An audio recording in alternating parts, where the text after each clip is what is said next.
Whew, I don't even know where to start.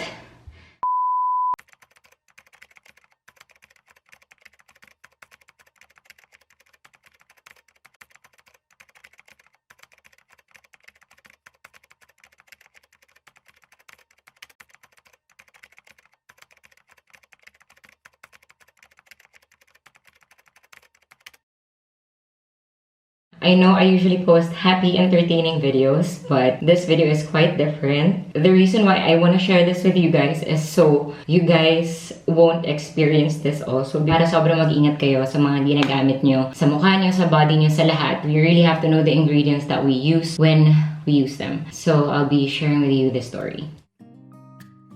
Back in 2015, when I wasn't with IV Clinic yet, I was going through this derma and I was getting my skin checked. They have a branch in Green Hills and a branch in Rockwell, and I went to the Green Hills branch. So I had my skin checked because I had a few bumps on my skin, and they gave me a lot of things like moisturizer, other creams to use on my face. And when my skin got better, I never went back to their clinic because eventually I signed with IV Clinic and I absolutely love them. So knowing that my skin was really young with that cream that they gave me, I just kept ordering again once naubos na siya. I would always just ask my assistant to buy the jars for me, and I would always buy them in 2. And my assistant would always go to the Rockwell branch because it's more convenient for her. Usually may mga meetings and shoots ako in Fort and Makati, so when I'm there, she usually buys jars of cream for me. So during the start of ECQ, obviously I ran out of that cream and I ordered online. I got their number from my assistant and I started ordering from them. And my message was super clear. I said, can I order 2 moisturizing creams of fluocinonide and Settle Base? So she asked if I could send a picture of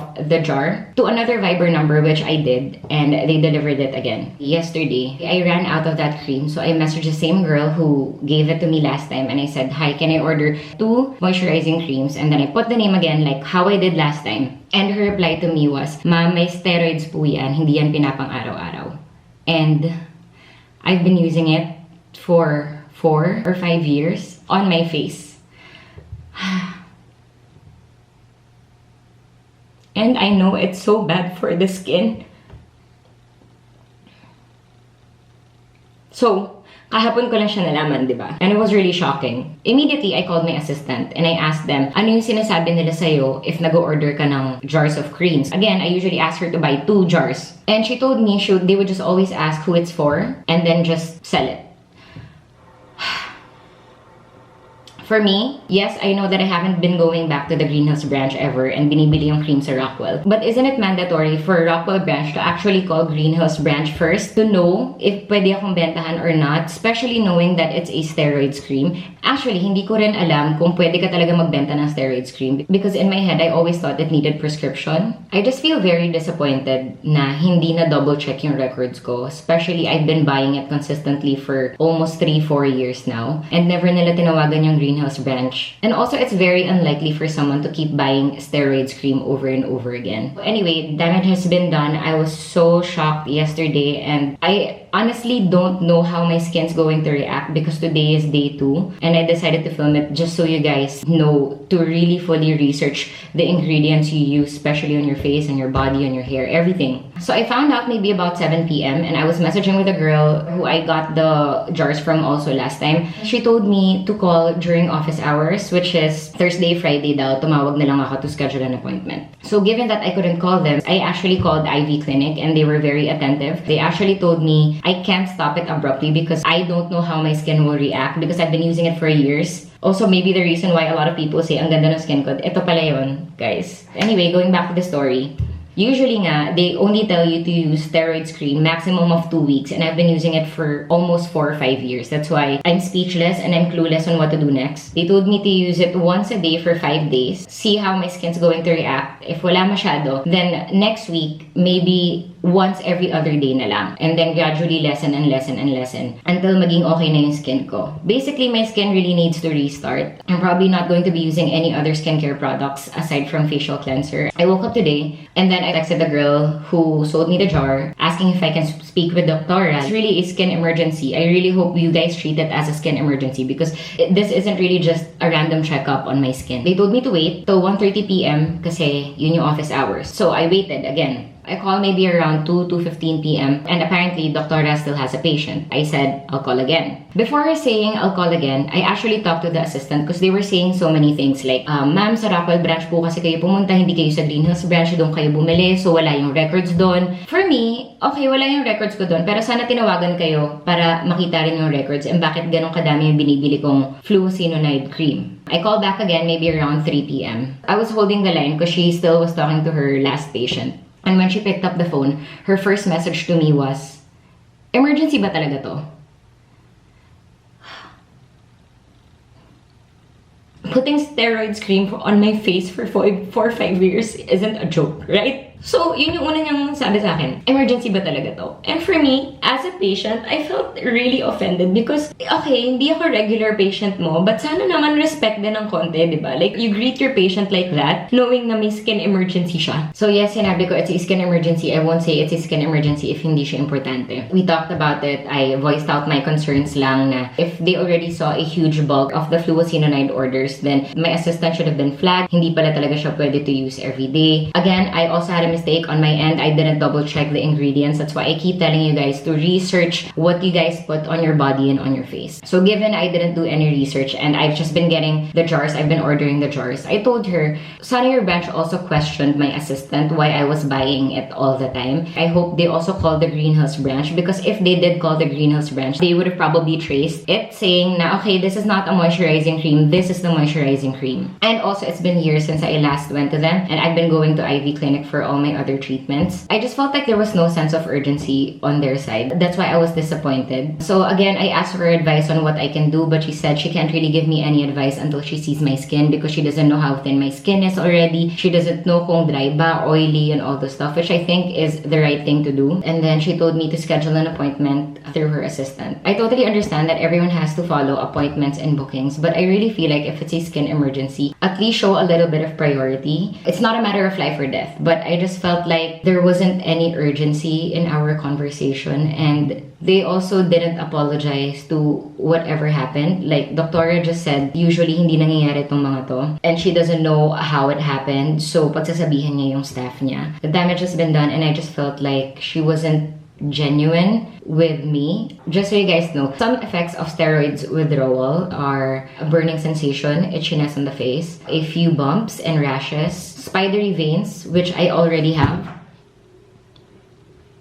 It's still okay now because it's just day 2. I only stopped using the cream yesterday, so I really have no idea how my skin will be in the next few days. But before, whenever I would try to stop using this cream, try a new product for a few days without using that one, 5 days pa lang, nagkakaroon ako ng pimple breakouts. That's why I always include it in my skincare routine. Madaming side effects and madaming reactions yung mangyayari sa skin ko in the next few days. And this has been bothering me the whole day. So I called IV Clinic again. They told me to give them an update and they told me to go to their clinic tomorrow, which made me feel a lot better kasi at least I can have my skin checked already. Again, I don't normally post negative or sad videos, but I feel like I just don't want you guys to experience the same thing I'm experiencing right now. Number 1, read all the ingredients you put on your body and your face. That was my mistake and now I'm regretting it. 2, find a really good dermatologist. If you're going to a derma, don't go there just for the sake of cleaning your face. Really find a doctor who will attend to your needs. Find a doctor who genuinely cares for you and will really help you if you have any emergencies or anything at all. 3, ask your friends for any advice that they can give. I know something like this big, kailangan nyo talaga mag-consult with dermatologist, but it did help because I found out some of my friends also experienced the same thing. They've been using the cream for months. Not as long as me, but they told me their journey and how they managed to fix and reset their skin and face back. For now, I'm going to constantly monitor my face. For sure, it will have a harsh reaction because I've been using that cream for 4 or 5 years now. You know, may solusyon naman na lahat. So, I'm not sure how long it'll take. Probably 2-3 months. But yes, I'm going to IV tomorrow to have it checked and hopefully next week again para lang may update on my skin and also so they can give me whatever I need to actually help cure and treat my skin.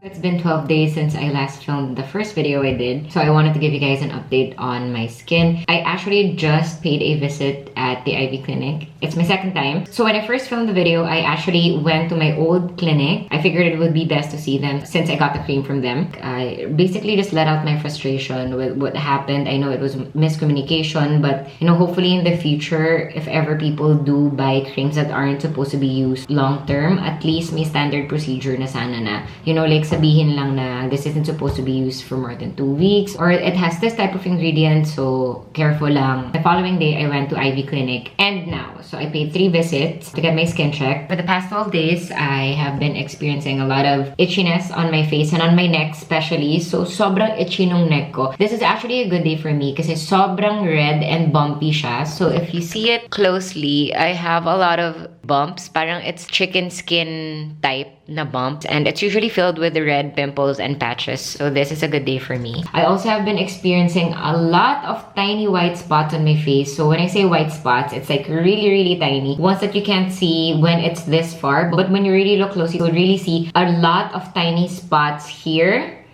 and here, dito sa area na to. It's very itchy and it gets really dry. Doc Ivy told me na what's happening here is actually called seborrhea, pero hindi siya maiiwasan, especially now with what I'm going through. To be honest, I feel like I'm not super stressed about it just because I've accepted the fact that I really have to go through this. My skin has to recover and reset. So I've just been monitoring my skin for the past 12 days. Aside from the really tiny spots that I told you guys, I also see spots here and there. So every day there would be new tiny pimples with like white spots. So I would be getting at least 3 to 5 every single day, and sometimes I try to pop it because hindi ko napipigilan sarili ko, but it would be gone and then there would be new ones on my face. The first week I had major breakouts on my eyes, but it's really mostly acne. During my first visit at IV clinic, they have a machine that can test your skin condition.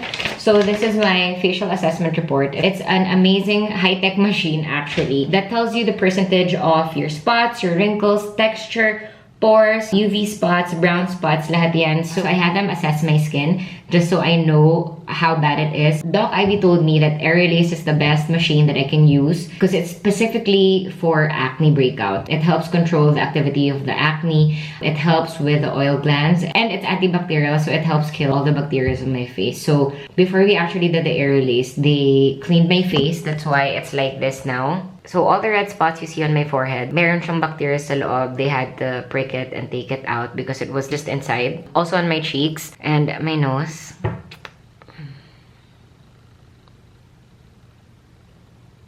And we also did laser kanina. So they put LED lights on my face. Again, it's antibacterial, so it will help kill the bacteria even more. Honestly, I feel like the reason why I'm not breaking out so much is because Doc Ivy gave me oral medication to take. It's called tetralysal, and it really helps control your breakout. One box has 28 tablets, and I'm supposed to take it this whole month. Aside from that, I haven't been using any skincare products. I also haven't been putting makeup on my face because makeup can actually make my skin more itchy. It can aggravate it. So this whole 12 days, I probably just put makeup on once for work. Aside from that, I've just been letting my skin breathe. I only use a mild cleanser, Cetaphil cleanser, that's it. I don't even put any moisturizer on my face. I'm currently just using IV Soothe for my rashes, specifically my neck, and IV Ultra Spot Corrector for my pimples. So usually when I see pimples, that's what I put once a day, and IV Soothe before I sleep, and that's it. I also know that other people have worse acne breakouts, but I guess coming from me, hindi ako sanay to have acne breakouts ever since before, and I would get pimples maybe once every quarter lang. Right now, I really just have to monitor my face, eat healthier, less is more for my face, less makeup, less skincare, the better. My acne breakout isn't as bad as how I imagined it to be. Right now, I'm really just being extra patient with everything that's happening, but this is my current skin condition. I'm also glad that I found out now than baka 10 years ko nang ginagamit siya ako lang malaman. So happy that I stopped using the cream. Everything that's happening to my face now, basically a reaction because I stopped using the cream, meaning at least konti-konti na siya natatanggal sa face ko. Hopefully my skin will get better, not worse, kasi nga sabi ni Doc, hindi pa namin alam what's gonna happen to my face in the next few weeks. Sana hindi na ako maka-experience ng major breakout. Sana ito na yon. But yeah, I'll update you guys in the next couple of weeks na lang siguro. Okay guys, so it's week 4 going 5 of my skin journey, and I actually went to Ivy yesterday because whole week last week my skin was super flaky, and when doc checked my skin, she said I actually have eczema now. So eczema, it means super flaky ng skin ko, and every time I talk, parang sobrang tight ng skin ko because it's super dry. So even when I open my mouth like this, sobrang sakit nung face ko kasi nga feeling ko sobrang dry and cracky niya. Every 2 weeks ako pumupunta for a checkup. So my last one was 2 weeks ago when I had the acne breakout. I couldn't do the aerolase this time because sobrang hapdi ng skin ko. Instead, they used Jet, which I absolutely love. I think it's the reason why my skin feels super hydrated now. Basically, Jet is really best for skin hydration. May sinispray sila sa skin mo, and the nozzle blows out serums and vitamins, so the skin is extra hydrated. And they said that's what my skin really needs now, because 2 weeks ago I was having acne breakouts. That's why they did aerolase, and now since I don't have much acne anymore and I have rashes and eczema, that's what they did para at least meron kang healthy dewy glow. Wala akong dewy glow now because I am experiencing skin problems, but if you have normal skin and you go there for Jet infusion, sobrang hydrated and dewy ng skin mo right after. Like, you really have a healthy glow. After the Jet infusion, they put a mask on my face, and they told me not to wash my face last night, as in just leave it like that. And again, today I woke up with hydrated skin. First time in like a month, which I'm super happy. I know I still have rashes here and there. Wala na yung mga flaky ngayon. It might come back in 2 days because syempre kaka-hydrate lang ng skin ko kahapon. So okay pa siya ngayon. But feeling ko after a few days, it'll be flaky again. So I was actually asking Doc Ivy what's gonna happen next. Kasi nga, my skin is starting to flake, which I think is part of the process. Since your skin is withdrawing all the steroids on your face, it really needs to peel para at least mag-regenerate siya ng new skin. But Doc said there really are good days and there are bad days, and recovery really takes a few months. I'm feeling way better than 4 weeks ago, and I really feel like it's a process of accepting. And now every time I talk to my friends, they really say, girl, your skin is so strong, kasi yung iba talaga cystic acne breakouts yung meron sa kanila. So again, just reminding everyone to really research the ingredients every time you guys buy a new product, kasi that's really important. Compared to 2 weeks ago, my skin is really way better, even if I do have rashes here and there. Today is week 10 of my skin journey. I decided not to film 6 and 8 because I think my skin was improving already. I was having good days and I was having bad days, but it really was just a mix of both. I didn't have major skin problems like my first few weeks. And so now I am sharing the end results. And great news, I also stopped taking antibiotics. So I took antibiotics for 8 weeks. Last few tablets ko, in every other day ko na siya. I was so scared at first. Sabi ko, if I stop taking oral meds, what will happen to my skin? Feeling ko mag-break out ako ng sobra-sobra. But when I stopped taking antibiotics, I did see a few pimples come out. But after that, nawala siya. So surprisingly, sobrang happy ko dun sa news na yun, because I really thought once I stopped taking antibiotics, it'll just all show. It didn't. As you can see, I still do have pimples. I have a few dark spots, but it's not as bad as week 1 or 2. I think nung start talaga, I was really just having a lot of side effects or withdrawals sa skin ko. So now, at least my skin feels really hydrated. Ito na lang dark spot kasi I popped the pimple. My skin feels smooth. It's not peeling anymore. I have way less rashes now, and I get pimples not daily anymore. So that's a huge achievement for me. I think my skin isn't 100% healed yet, but sobrang lapit ko na sa finish line. So I've really just been consistent about everything that I do. So I definitely gained my confidence back. I'm so happy. But what really helped me with my journey is, one, my constant visits to the IV clinic. I have been going every 2 weeks, as in religiously. I think I only skipped once. And the 2 treatments that I always do when I'm there. And I really feel like sobrang laki nung tinulong niya sa skin ko. So one is the aerolase and Jet infusion. So every time I get those 2, I really see my skin improve and improve and improve. And the other thing that I do at home na feeling ko super effective also is the LED light therapy. So I use Cell Return, which I'll be doing another vlog about that because I really want to give a thorough review about the product. I absolutely love it. I feel like it helps speed up the process of my recovery. So during the time that I was peeling, I think that was my 4th week, I used Cell Return and sobrang ganda niya sa skin ko. Feeling ko, tinulungan niya mag-speed up yung process in terms of my skin. Peeling and healing also helped a lot with my rashes. Another thing that I've been doing recently is to keep adding skincare products to my routine. So I mentioned on week 1 to 4 or week 1 to 6, I've been using only facial wash and a few IV products that I've been putting on certain spots. But now I've actually been using other skincare products slowly. So what I usually do is I try one product for a few days, and if my skin doesn't react, I add it na sa skincare routine ko. Kasi I feel like that's one of the reasons why my skin feels smooth and hydrated na rin again. Actually, the products that I'm using now are the same products that I've been using before this all happened. Alam ko rin naman na hiyang yung skin ko. I'm just adding everything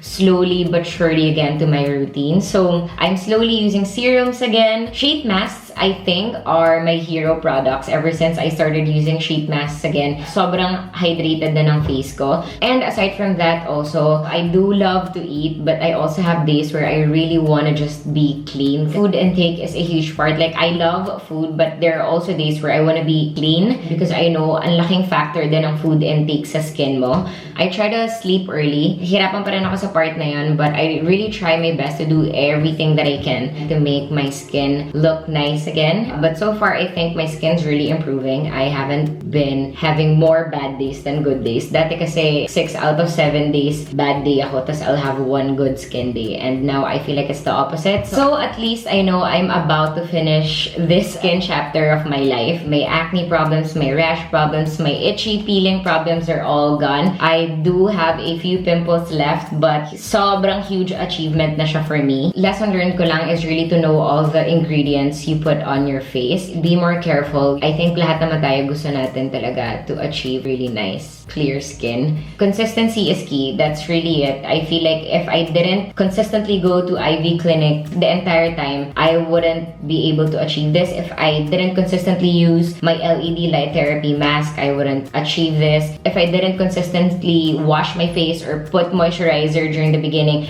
I wouldn't achieve this. If I didn't slowly start using serums, toners again, hindi to mangyayari. And patience also, kasi the first few weeks, I was really just so sad. Parang I was so impatient. Every day I'd wake up, I'd say, bakit wala pa rin nangyayari sa skin ko? Bakit hindi pa rin siya gumagana? Bakit pumapangit siya na pumapangit? Wala na tong pag-asa. And fast forward, 10 weeks after, my skin improved so much. So I feel like patience lang talaga. Kasi syempre, hindi naman 1 week, 2 weeks makikita mo na yung difference. It really does take a while. And again, I don't think my skin is 100% back to normal. If you have a derma, if you have a clinic, tiwala system kasi siya, and kahit anong problem na ma-encounter mo, just make sure that they're always there 100% to take care of you. I really felt that with IV clinic. That's why I'm so thankful for them. Sobrang laki ng tinulong nila sa skin journey kong to. And they gave me amazing products to use sa start. So that is my skin journey for the past few weeks. Grabe yung pinagdaanan ko. But yes, that is the end of my vlog. I hope you guys enjoyed this and sana nakatulong ako. And for everyone who's experiencing skin problems also, ang daming skin problems na nangyayari this quarantine. Kapit lang tayo. Let's just continue taking good care of our skin. Huwag tayo mawala ng pag-asa. For now, I'm gonna say goodbye. If you like this video, you guys know what to do. Please do leave some love, like, comment below. Comment your skin journey if you're having any problems also. Ito yung platform for you to vent. I'll try to reply to you guys. But yes, that is the end of my video. Don't forget to subscribe. For now, I'll be saying goodbye. See you in my next video.